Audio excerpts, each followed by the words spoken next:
మనము పటము గుర్తించడం చూద్దాం. రెండవది పటం గుర్తించడం. పటం గుర్తించడం. పటం గుర్తించడం. గుర్తించడం అంటే పటములో పట్టణాలు, పట్టణాలు, ప్రాంతాలు, ప్రాంతాలు, నగరాలు, నదులు, నదులు, అడవులు, అడవులు, ఆవాసాలు, ఆవాసాలు, ఎడారులు, ఎడారులు, ఇలాంటి అంశాలను మనము ప్రదేశంలో అంటే నిర్దిష్టమైన ప్రదేశంలో లేదా ఎక్కడైతే మనము ఎంచుకున్న ప్రాంతం ఉంటుందో ఆ పటంలో దాకా గుర్తించడానికి మనం ఏమంటాము? పటము గుర్తింపు అంటాం. మ్యాప్ పాయింటింగ్ అంటాం. మ్యాప్ పాయింటింగ్ అంటాం. ఉదాహరణకి భారతదేశం కాదు చూసినట్టయితే ఇది ఇక్కడ మనము పట్టణాల్లో ఢిల్లీ చూసినాం. ఇలా ఢిల్లీ గుర్తించడం, ఢిల్లీ. నెక్స్ట్ ఇక్కడ హైదరాబాద్ గుర్తించడం, హైదరాబాద్ గుర్తించడం. నెక్స్ట్ ఇక్కడ చెన్నై, చెన్నై, చెన్నైని గుర్తించడం. ముంబై, ముంబైని గుర్తించడం. భోపాల్ గుర్తించడం. ఇలా ప్రాంతాలు అంటే ఇవన్నీ కూడా పెద్ద పెద్ద పట్టణాలు లేదా నగరాలుగా ఉన్నాయి. ఈ నగరాలను ఇలా గుర్తించడం గుర్తింపు, పట్టణ గుర్తింపు అంట. లేదా పర్వతాలు, ఇక్కడ చూడండి ఇక పర్వతాలు, పర్వతాలు అంటే వింధ్యాసాత్పుర పర్వతాలు. ఇక్కడ చూసినట్టయితే హిమాలయ పర్వతాలు, హిమాలయ పర్వతాలు, హిమాలయ పర్వతాలు. ఈ విధంగా మనం చేయడాన్ని ఏమంటే పటము గుర్తించడము, పటము గుర్తించడముగా మనము చూస్తూ ఉంటాం. ఇది పటము గుర్తించడం. నెక్స్ట్ ఇక రెండవది కాక చూసినట్లయితే మూడవది కాక చూసినట్లయితే పటము గీయడము, పటము గీయడం, పటము గీయడం, పటం గీయడం,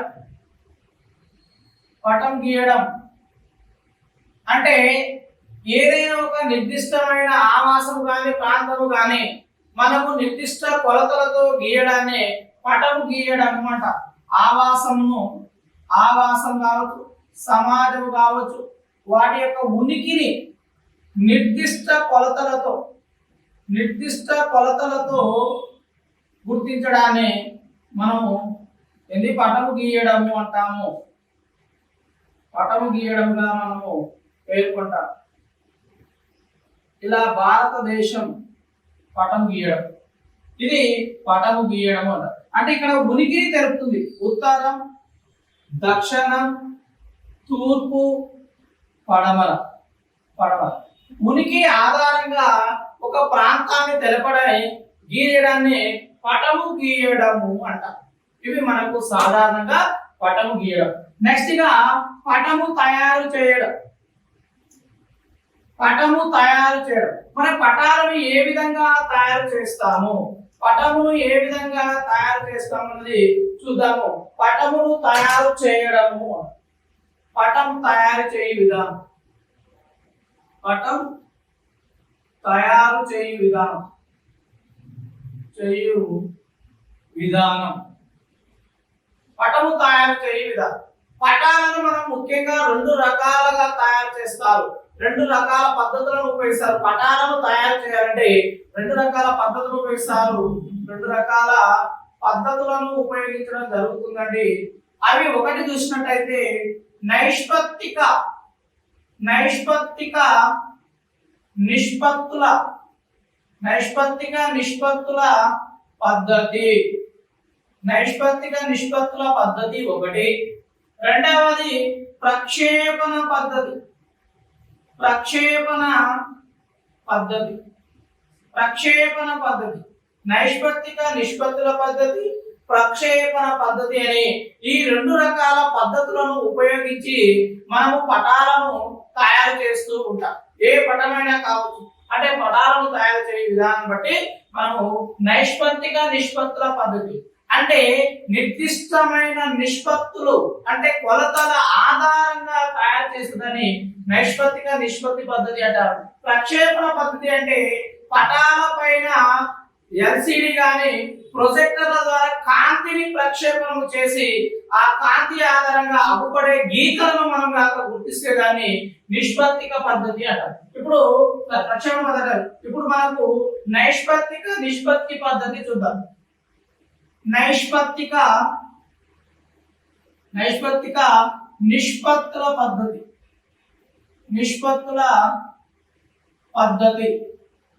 నైష్పత్తిక నిష్పత్తుల పద్ధతి చూడండి.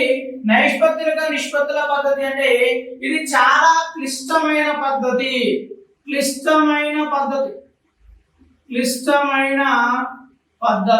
నైష్పత్తిక నిష్పత్తుల పద్ధతులలో అతి క్లిష్టమైన పద్ధతి నైష్పత్తిక నిష్పత్తి పద్ధతి.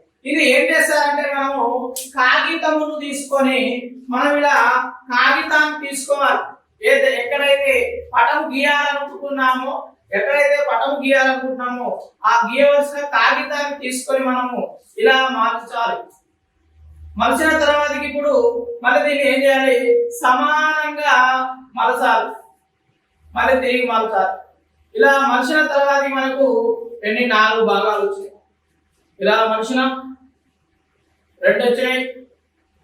ఇలా మలిచిన 4 భాగాలు వచ్చాయి. 4 అంటే 8 భాగాలు వచ్చేటట్టుగా మలచాలి. 8 భాగాలు వచ్చేటట్టుగా మనము చూడండి. నైష్పత్తిక నిష్పత్తి పద్ధతి అంటే ఇప్పుడు ఈ కాగితం మీద మనము పటం గీయాలనుకున్నప్పుడు దీన్ని ఇలా మలచాలి. ఒక మడత. ఇప్పుడు ఇలా మడతడం వల్ల ఎన్ని భాగాలు వచ్చినాయి? మనకు 2 భాగాలు వచ్చినాయి. ఈ 2 భాగాలు వచ్చిన తర్వాత దీన్ని ఏం చేయాలి? మళ్ళీ మలచాలి. మడత పెట్టాలి. ఇలా మడత పెట్టడం వల్ల ఎన్ని వచ్చినాయి భాగాలు? ఇప్పుడు మనకు 4 భాగాలు వచ్చాయి. ఈ 4 భాగాలను మనం ఏం చేయాలి? మడత పెట్టాలి.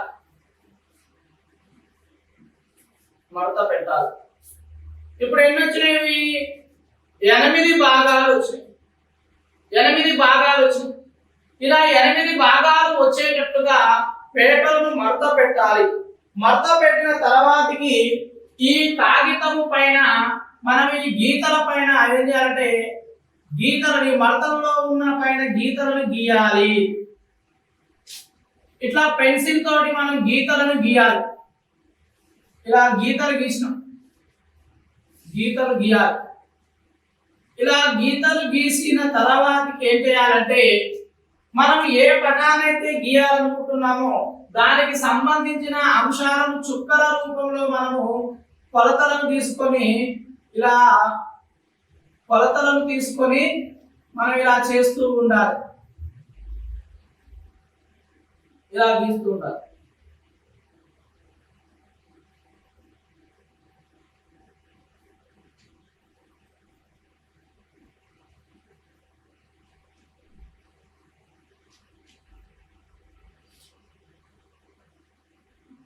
ఇలా మనం చేయాలి.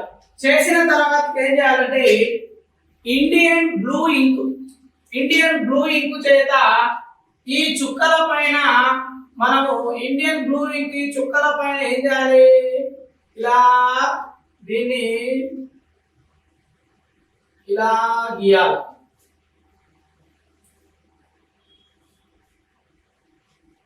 ఇది పటం. ఇలా పటం వచ్చింది. ఇలా పటం వచ్చినాక ఈ లైన్స్ అన్నింటినీ కూడా మనము తూర్పు వేయాలి. ఫర్ ఎగ్జాంపుల్ గా చూసినట్లయితే మనం చూడండి, ఇక్కడ ఇది పేపర్ అనుకుందాము. ఇది పేపర్ 2 భాగాలు వచ్చినాయి. తర్వాతకి 4 భాగాలు వచ్చినాయి. తర్వాతకి దీంట్లో 8 భాగాలు వచ్చినాయి. ఎన్ని భాగాలు ఉన్నాయి? 8 భాగాలుగా పేపర్ మడత పెట్టాలి. మడత పెట్టిన తర్వాత ఏం చేయాలి? ఎక్కడైతే కొలతల ప్రకారం తీసుకుంటున్నామో ఆ కొలతల ప్రకారం ఇలా మనము తీసుకోవాలి.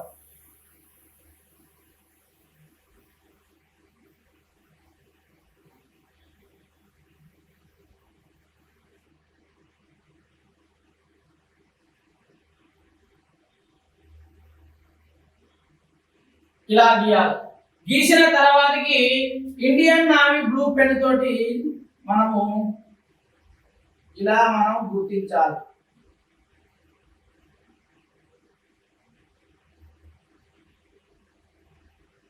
ఇలా కలపాలి. కలిపిన తర్వాత ఏం చేయాలి? పెన్సిల్ బ్లాక్ గుర్తులను మొత్తం కూడా మనము తూర్పి వేయాలి. ఇలా ఉన్న గుర్తులను మనము తూర్పి వేయాలి. తూర్పి వేయాలి.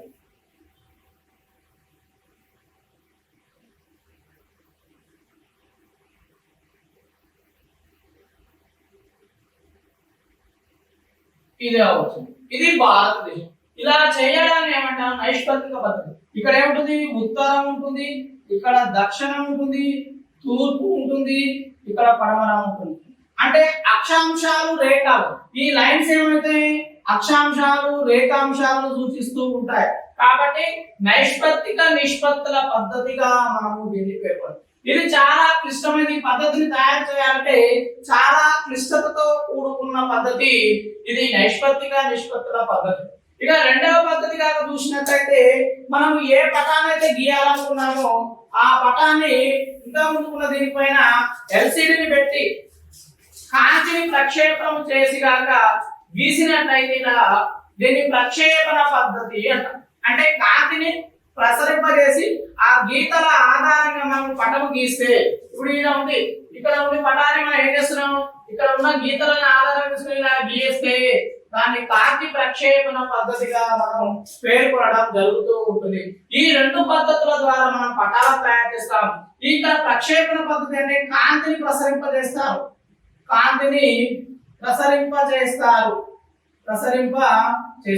ఇది సులభమైన పద్ధతి. ఇది ప్రక్షేపణ పద్ధతి.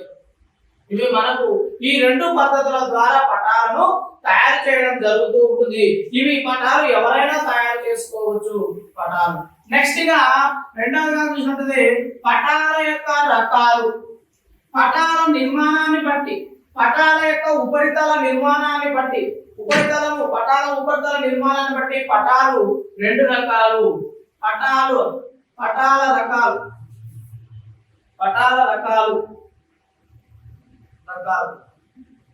చూడండి. పటాలనే కాదు చూసినట్లయితే ఉపరితలం ఆధారంగా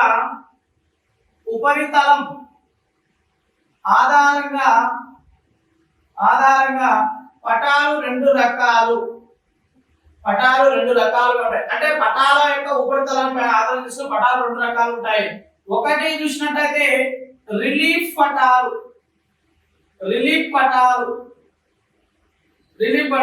వీటిని త్రిమితీయ పటాలు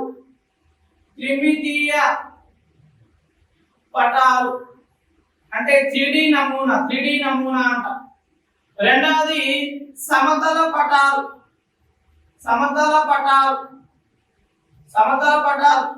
వీటిని ద్విమితీయ పటాలు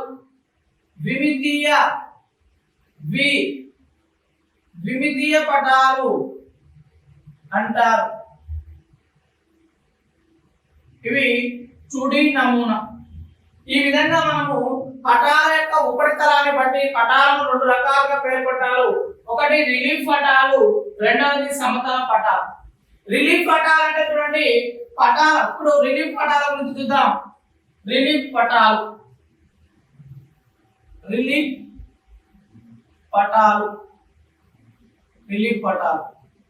3D నమూనాను కలిపే. చూడండి రిలీఫ్ పటాల దాకా చూసినట్టయితే ఇవి 3D నమూనాను కలిగి ఉంటాయి.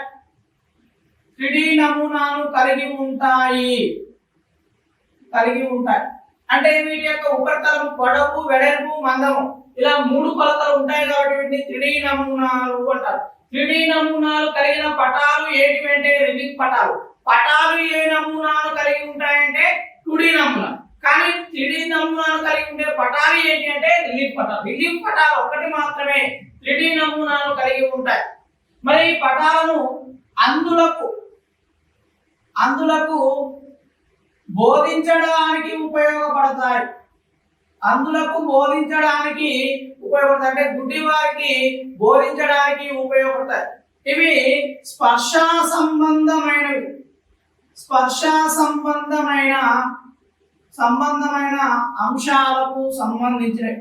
అంటే టచ్ చేయడం ద్వారా స్పర్శ సంబంధమైన అంశాలకు సంబంధించినవి. స్పర్శానుభూతిని కలగజేసే పటాలు రిలీఫ్ పటాలు.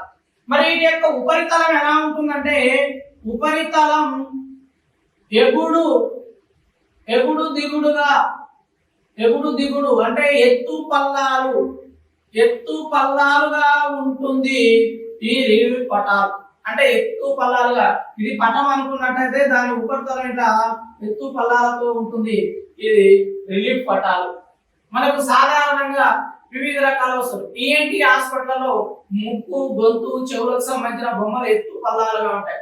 లేదా మనము మొబైల్ కొన్నప్పుడు కానీ, టీవీ కొన్నప్పుడు కానీ థర్మోకోల్ అనేది వివిధ బాగా ఎత్తు పల్లాలతో ఇలా ఉంటుంది. కాబట్టి దాన్ని ఎత్తు పల్లాలతో కూడి ఉంటాయి. ఇవి రిలీఫ్ చాలా ఇంపార్టెంట్ అనే క్వశ్చన్. రిలీఫ్ పటాలు ఏ నమూనాను కలిగి ఉంటాయంటే 3D నమూనాను కలిగి ఉంటాయి. సాధారణంగా పటాలని ఏ నమూనాను కలిగి ఉంటాయంటే 2D నమూనాను కలిగి ఉంటాయని మనం చెప్పాలి. మరి రిలీఫ్ పటాలు ఎవరికి ఉపయోగపడతాయంటే అందులోకి బోధించడానికి, గుడ్డివారికి బోధించడానికి ఉపయోగపడే పటాలు రిలీఫ్ పటాలుగా మనం చెప్పవచ్చు.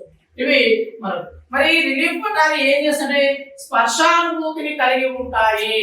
ఇవి మరి రిలీఫ్ పటాలు ఎలా ఉంటాయంటే వాటి ఉపరితలం ఎగుడు దిగుడుగా అంటే ఎత్తు పల్లాలుగా ఉంటాయి. ఇవి మనకు రిలీఫ్ పటాలు చాలా ఇంపార్టెంట్ అండి. దీని మీద ఎక్కువ సార్లు ప్రశ్న అడగడం జరిగింది.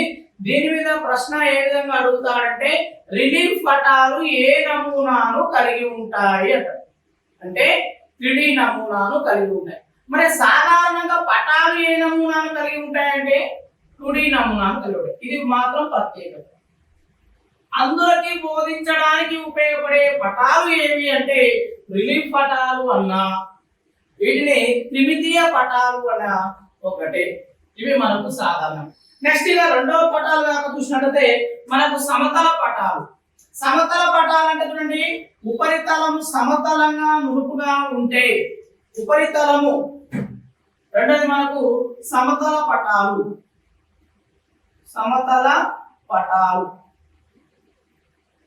ఈ ఉపరితలం అనేది స్మూత్ గా నునుపుగా ఉంటే, ఎలాంటి ఎత్తు పల్లాలు లేకుండా ఉంటే ఈ పటాలను సమతల పటాలు అంటారు.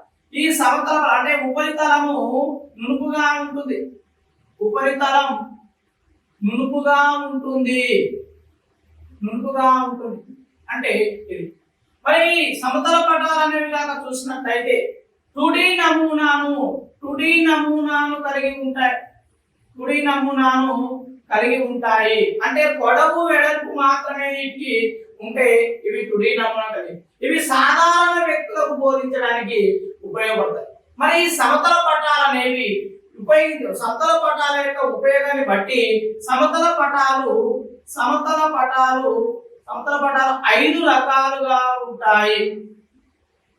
సమతల పటాలు మనకి 4 రకాలుగా ఉంటాయి. ఎందుకంటే పాత పుస్తకంలో మనకు పటాలు 5 రకాలు ఇచ్చారు. కొత్త పుస్తకంలో మాత్రం పటాలు 2 రకాలు ఇచ్చి, అంటే ఒకటి సమతల పటము, రెండోది రిలీఫ్ పటం. అంటే ఇలా వేరియేషన్ ఇవ్వకుండా 5 అని ఇచ్చిండు పాత పుస్తకంలో. ఇప్పుడు కొత్త పుస్తకం అనేది నిర్మాణ పరంగానే 2గా ఇచ్చింది కాబట్టి సమతల పటాలు 4 రకాలుగా ఉంటాయి. ఒకటి భౌగోళిక పటాలు.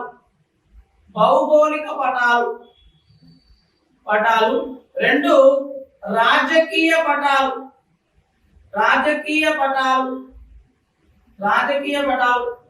3 ప్రత్యేక పటాలు. 4 ఆవరణ రేఖ లేదా శ్వేత లేదా ఖాళీ పటాలు.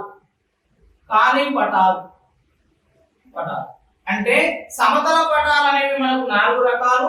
భౌగోళిక పటాలు, తర్వాతకి రాజకీయ పటాలు, ప్రత్యేక పటాలు, ఆవరణ రేఖ పటాలు అని ఇలా మనకు 4 రకాల పటాలు ఉన్నాయి. ఇప్పుడు చూద్దాం. ఒకటి భౌగోళిక పటాలు. భౌగోళిక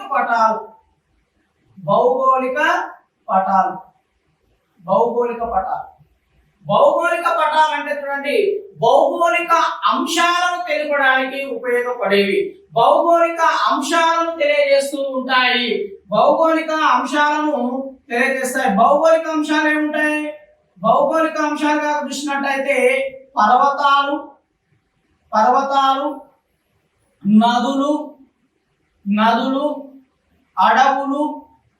అడవులు, లోయలు, తర్వాతకి సముద్రాలు, పంట పొలాలు, ఆవాసాలు, ఇవన్నీ కూడా భౌగోళిక అంశాలకు సంబంధించినవి. అంటే భౌగోళిక పరిస్థితులకు సంబంధించిన అంశాలను తెలిపే పటాలను భౌగోళిక పటాలుగా మనము పిలవడం జరుగుతుంది. ఇవి భౌగోళిక పటాలు. మరి నెక్స్ట్ ఈ భౌగోళిక పటాలు ఏమిటి ఉపయోగపడతాయంటే, మనకు సాధారణంగా చూసినట్లయితే వివిధ దేశాల యొక్క సరిహద్దులను కూడా తెలియజేయడానికి ఉపయోగపడే పటాలు భౌగోళిక పటాలు. దేశాల సరిహద్దులను తెలియజేస్తాయి. దేశాల సరిహద్దులను తెలియజేసేవి భౌగోళిక పటాలుగా మనం చెప్పవచ్చు. నెక్స్ట్ ఇక రెండవ పటం దాకా చూసినట్టయితే మనకు రాజకీయ పటాలు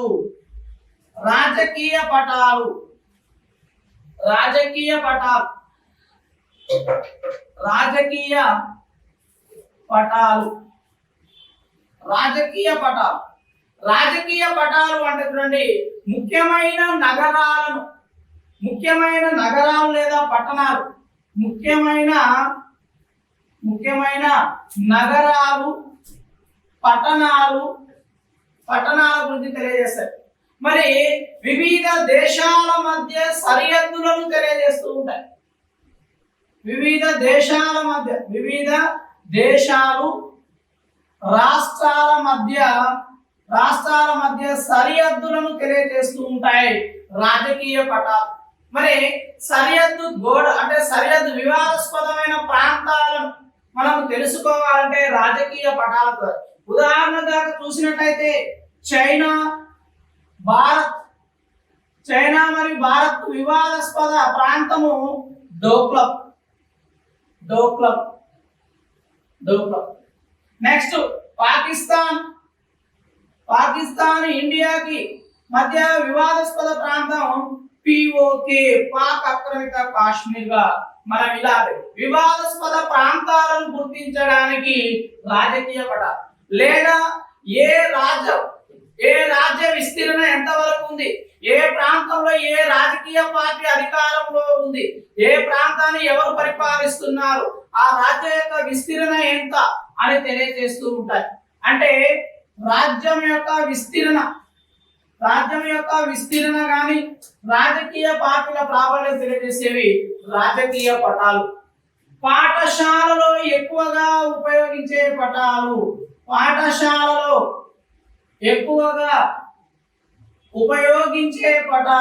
చూడండి, చాలా ఇంపార్టెంట్. వివాదాస్పద ప్రాంతాలు అన్న రాజకీయ పటాలు. పాఠశాలలో ఎక్కువగా ఉపయోగించే పటాలు ఏ పటాలు అంటే రాజకీయ పటాలు. వివాదాస్పద ప్రాంతాలను తెలుసుకోవడానికి ఉపయోగించే పటాలు రాజకీయ పటాలుగా మనం చెప్పవచ్చు. నెక్స్ట్ రాజ్యం యొక్క విస్తీర్ణంలో తెలుసుకోవాలంటే రాజకీయ పటాలు. లేదా ఏ రాష్ట్రంలో ఏ ప్రభుత్వాలు ఉన్నాయని తెలియజేస్తున్న రాజకీయ పటాలు తెలియజేయవచ్చు. భారతదేశం అనగానే కమలం పువ్వు గుర్తు ఉంటుంది, ఆంధ్రప్రదేశ్ అనగానే ఫ్యాన్ గుర్తు ఉంటుంది, ఢిల్లీ అనగానే పలక గుర్తు ఉంటుంది, ఆ తెలంగాణ అనగానే కారు గుర్తు ఉంటుంది. ఇలా ఒక్కొక్క రాష్ట్రంలో ఒక్కొక్క అధికార పార్టీ ఉంది అని చెప్పడానికి ఈ రాజకీయ పార్టీలు తెలియజేస్తాయి. ఇవి రాజకీయ పార్టీ పటాలుగా మనం చెప్పవచ్చు. నెక్స్ట్ గా మూడవదిగా చూసినట్లయితే ప్రత్యేకమైన పటాలు. మూడవది ప్రత్యేకమైన పటాలు.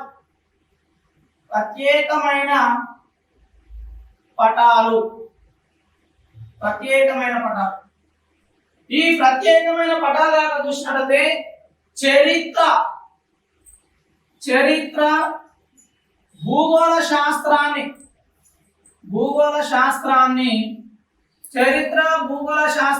బోధించుటకు ఉపయోగపడతాయి.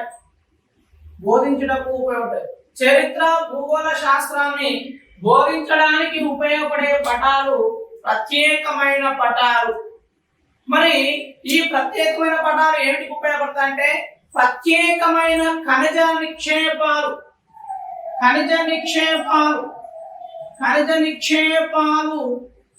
గుర్తించడానికి ఉపయోగపడతాయి. ఖనిజ నిక్షేపాలను గుర్తించడానికి ఉపయోగపడే పటాలు ఏంటివి? ప్రత్యేకమైన పటాలు. ఇప్పుడు ఫర్ ఎగ్జాంపుల్ భారతదేశంగా చూసినట్లయితే భారతదేశంలో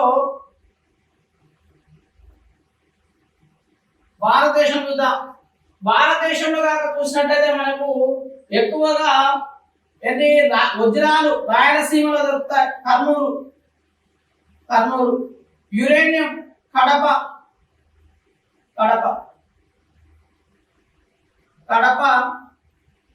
యురేనియం. కర్నూలు వజ్రాలు. కర్ణాటక బంగారం. ప్రపంచం చూసినట్టయితే ఇక మనకు ఆఫ్రికా ఖండం బంగారం వజ్రాలు ఇలాంటి నిక్షేపాలకు. నెక్స్ట్ మధ్యప్రదేశ్, ఇలాంటి పన్నాజీ. మధ్యప్రదేశ్ లో చూసినట్టే పన్నాజీ. ఇలా ప్రత్యేకమైన ఖనిజ నిక్షేపాలను వజ్రాలు కావచ్చు, మెటల్స్ కావచ్చు, తర్వాతకి గ్యాస్ కావచ్చు, నెక్స్ట్ ఇంధనాలు కావచ్చు, ఇలాంటివన్నీ కూడా ఖనిజ నిక్షేపాలన్నిటిని తెలుసుకోవడానికి ఉపయోగపడే పటాలు ప్రత్యేకమైన పటాలు. ఇంకేం చేస్తుంది? చరిత్రను భూగోళాన్ని ఎక్కువగా బోధించడానికి ఉపయోగపడే పటాలు ప్రత్యేకమైన పటాలుగా మనము చెప్పవచ్చు. ఇక నెక్స్ట్ చూసినట్టయితే మనకు నాలుగవది ఆవర్ణ రేఖ పటాలు.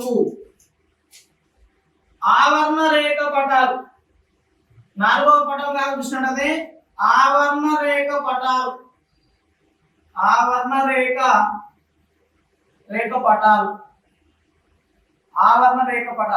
వీటిని ఏమంటారంటే అవుట్ లైన్స్ మ్యాప్స్ అంటారు. అంటే సరిహద్దులను గుర్తిస్తుంటాయి. ఇక్కడ చూడండి ఆవర్ణ రేఖ పటాలు. ఇంకా మనం చూసినట్టే శ్వేత పటాలు అంటే తెల్లని పటాలు అంటే ఇక్కడ సరిహద్దులు మాత్రమే, అవుట్ లైన్స్ మాత్రమే గుర్తించబడి ఉంటాయి. ఇక్కడ ఏదైనా ఒక ప్రాంతం చూసినట్టు మనం భారతదేశం చూద్దాం. ఇక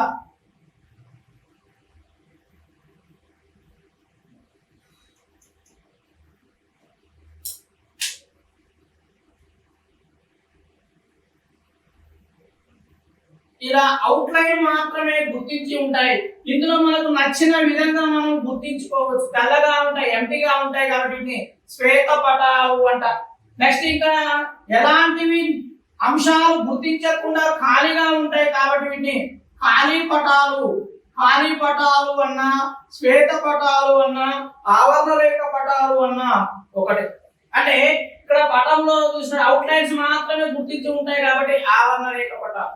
తర్వాత తెల్లగా ఉంటాయి కాబట్టి తెల్లని పటాలు.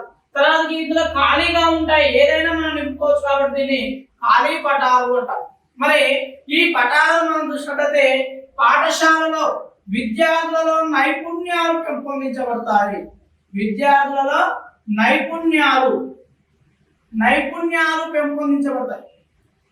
నైపుణ్యాలు పెంపొందించబడతాయి ఈ పటాల వల్ల. అంటే విద్యార్థులలో ఈ పటాలు చేయించడం వల్ల స్కిల్స్, నైపుణ్యాలు పెరుగుతూ ఉంటాయి. మరి ఇప్పుడు మనము ఈ పటాలను దాకా చూసినట్లయితే ఈ పటాలలో మనము ఒక్కొక్క ప్రాంతాన్ని ఒక్కొక్క రంగుతో గుర్తించడం జరుగుతుంది.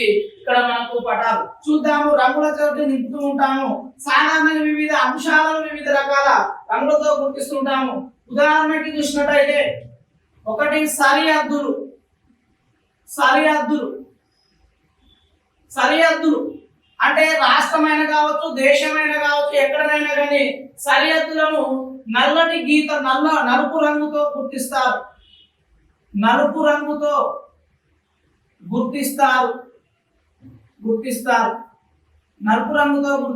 నల్లటి బార్డర్ ఉంటుంది. అలా నలుపు రంగుతో ఉంటే దాని యొక్క సరిహద్దుగా మనం చూపించవచ్చు, బార్డర్స్. నెక్స్ట్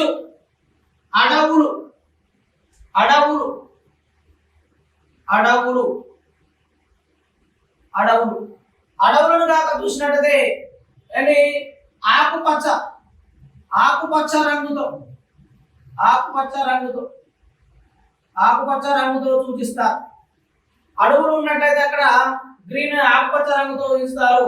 నెక్స్ట్ మైదానాలు మైదానాలు మైదానాలు లేదా వీటిని పంట పొలాలు వీటిని చూసినట్లయితే లేత ఆకుపచ్చ రంగుతో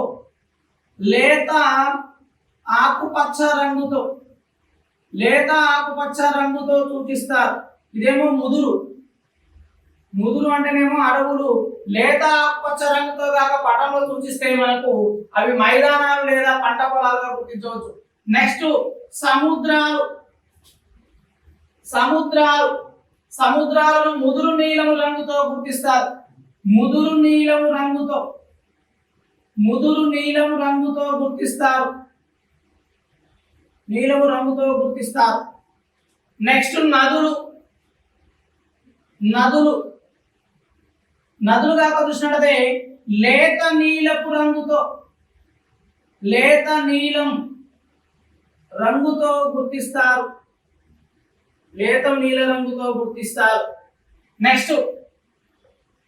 నెక్స్ట్ చూసినట్లయితే పర్వతాలు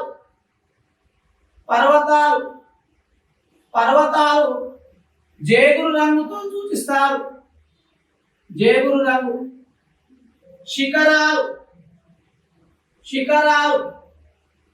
శిఖరాలు కాక చూసినట్లయితే కాషాయం రంగుతో సూచిస్తారు.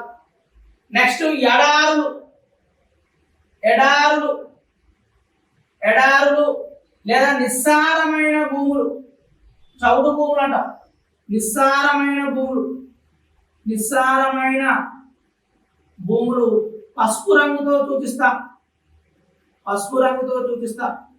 ఈ విధంగా పటంలో ఒక్కొక్క రంగుతో ఒక్కొక్క అంశాన్ని సూచిస్తారు. ఇలా సూచించడం వలన విద్యార్థులలో నైపుణ్యాలు పెంపొందించబడుతుంటాయి. కాబట్టి మనకు ఆవర్త రేఖ పటాలు సరిహద్దులను నలుపు రంగుతో, అడవులు ముదురు ఆకుపచ్చ రంగుతో, తర్వాతకి మైదానాలు పంట పొలాలు లేత ఆకుపచ్చ రంగుతో, సముద్రాలు ముదురు నీలము రంగుతో, నదులు లేత నీలము రంగుతో, పర్వతాలు జేగురు రంగుతో, శిఖరాలు కాషాయంతో. అంటే చిన్న చిన్న గుట్టలు అనేవి ఇలా ఉండి పర్వతం ఎత్తు పెరుగుతున్న కొద్దీ కాషాయం అంటే జేగురు నుండి కాషాయము పెరుగుతుంది, కాషాయం తీవ్రత పెరుగుతుంది. ఈ విధంగా మనకి పర్వతాలు పెరుగుతున్నాయి కాబట్టి కాషాయం తీవ్రత పెరుగుతుంది. అంటే ఎవరెస్ట్ హిమాలయ పర్వతాలు నుండి ఎవరెస్ట్ శిఖరానికి పోతున్నప్పుడు దాని యొక్క తీవ్రత జేగురు రంగు నుండి కాషాయం రంగు వైపు పెరుగుతూ ఉంటుంది. కాషాయం రంగు పెరుగుతుందంటే పర్వతాలు అనేవి శిఖరాలుగా మాకు ఎత్తు పెరుగుతున్నట్టుగా మనం చెప్పవచ్చు. అంటే ఎడారులు నిస్సారమైన భూములను పసుపు రంగులో సూచిస్తుంటాం. ఇక్కడ ఈ విధంగా ఒక్కొక్క అంశాన్ని ఒక్కొక్క రంగుతో సూచించడం వలన విద్యార్థులలో నైపుణ్యాలు స్కిల్స్ పెరుగుతుంటాయి. కాబట్టి చాలా ఇంపార్టెంట్ అండి. ఈ రంగులు అడుగుతూ ఉంటారు. అడవులను దేంతో సూచిస్తారు, నదులను దేంతో సూచిస్తారు, పంట పొలాలు దేంతో సూచిస్తారు, కాషాయం దేంతో సూచిస్తారు, జేగురు రంగు దేంతో సూచిస్తారు అని ఇలా ఒక్కొక్క అంశం గురించి అడుగుతారు. సరిహద్దులను గుర్తించడానికి ఏ రంగు అంటారు. దీనివల్ల లేదా విద్యార్థులను నైపుణ్యాలు పెంపొందించడానికి ఉపయోగపడే పటాలు ఏంటివంటే ఆవరణ రేఖ పటాలు. ఈ విధంగా చాలా ఇంపార్టెంట్ అండి ఈ ఆవరణ రేఖ. చూడండి, భౌగోళిక అంశాలను తెలియజేసేది భౌగోళిక పటాలు. తర్వాత రాజకీయ పటాలు, పాఠశాలలో ఎక్కువగా ఉపయోగించే పటాలు రాజకీయ పటాలు. తర్వాతకి భూగోళము చరిత్రను బోధించడానికి ఉపయోగపడే పటాలు ప్రత్యేక పటాలు. నెక్స్ట్ ఖనిజ లవణాలను తెలుసుకోవాలంటే ప్రత్యేక పటాలు. వివాదాస్పదమైన ప్రాంతాలను తెలుసుకోవాలంటే రాజకీయ పటాలు. తర్వాతకి నైపుణ్యాలు పెంపొందించేవి ఆవరణ రేఖ పటాలు. ఇవి మనకు పటాల గురించి చూసాం. ఇప్పుడు మరి పటాల యొక్క ఉపయోగాలు కాక చూసినట్టయితే ఉపయోగాలు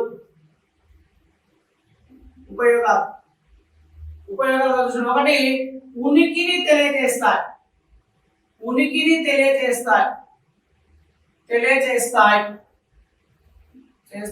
నెక్స్ట్ ప్రదేశం యొక్క దూరాన్ని తెలియజేస్తాయి. దూరం దూరమును తెలియజేస్తాయి. నెక్స్ట్ ప్రదేశం యొక్క ప్రత్యేకతను తెలియజేస్తాయి. ప్రత్యేకతను తెలియజేస్తాయి. నెక్స్ట్ ప్రదేశం యొక్క దిక్కులను తెలుసుకో. దిక్కును సూచిస్తాయి. దిక్కును సూచిస్తాయి అంటే అది ఎటువైపు ఉంది అంటే అక్షాంశాల ఉందా, రేఖాంశాల ఉందా, ఉత్తరం వైపు ఉందా, దక్షిణం వైపు ఉందా, అది దాని యొక్క వైశాల్యం ఏంది, దాని యొక్క పరిమాణం ఏంది, ప్రత్యేకత ఏంటి అని ఇలా తెలుస్తూ ఉంటాయి పటాల వలన. పటము ఇవి మనకు. అయితే పటాలు లేకుండా మనం ఏమి చేయలేం. అందుకే చూడండి పటాల పైన ఇద్దరు శాస్త్రవేత్తలు తమ అభిప్రాయాలను తెలియజేశారు. ఇద్దరు శాస్త్రవేత్తల అభిప్రాయం. ఒకడు రుడార్డ్ క్లిప్పింగ్ అనే శాస్త్రవేత్త. క్లిప్పింగ్ శాస్త్రవేత్త ఏమన్నాడంటే ఏదైనా చర్చలో పాల్గొనాలంటే అంటే మేధా సంబంధమైన చర్చలు లేదా ఏదైనా ఒక చర్చలో పాల్గొనాలంటే పట నైపుణ్యం పైన అవగాహన ఉండాలి. చర్చలో పాల్గొనాలంటే